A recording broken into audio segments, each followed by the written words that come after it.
સમાચારમાં આગળ વાત કરીશું રખડતા ઢોરનો ત્રાસ।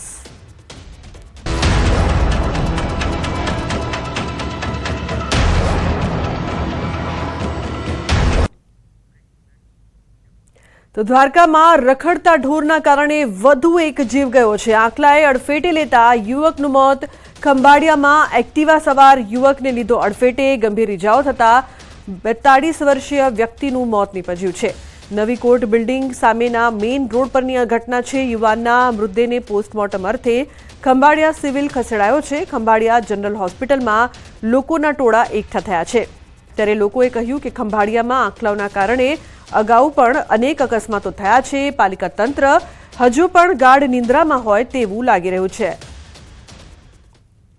પ્રવીણભાઈ કારુભાઈ ધામા ઉંમર વર્ષ 42 ને લાવેલા અને તે અમારા ડૉક્ટર દ્વારા તપાસ થતાં તે મૃત હાલતમાં જ અહીંયા પહોંચ્યા અને તેની સાથે તેને લાવનાર દ્વારા હિસ્ટ્રી એવી આપવામાં આવેલી કે અહીંયા આપણી ખંભાળિયાની કોર્ટની સામેની સાઈડે એક આખલાએ તેને ઉલારતા તે સ્કૂટી ઉપરથી પડી જતા તેને લાગેલું અને તાત્કાલિક ત્યાં જે હતા એ લોકો ભેગા થઈ અને અહીંયા હોસ્પિટલ ખાતે પહોંચાડ્યા।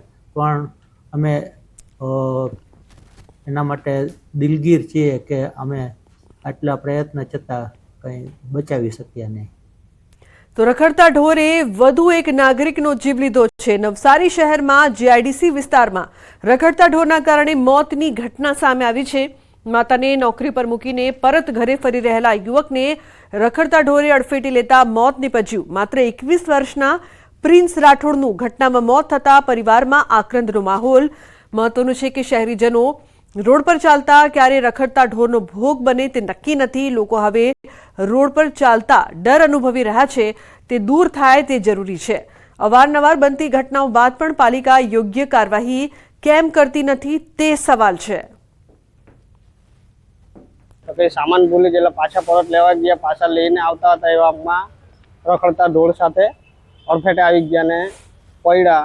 એવામાં મોત લગભગ ઘટના સ્થળે જ થઈ ગયેલું હતું। પછી મહાનગરપાલિકા દ્વારા ઢોર નિયંત્રણ વિભાગ દ્વારા આ કામગીરી પૂરજોરમાં શરૂ કરવામાં આવેલી છે। સિટી વિસ્તારમાં તેમજ આજુબાજુના વિસ્તારોમાં રખડતા ઢોરોને પકડીને પાંજરાપોળમાં મોકલવામાં આવે છે।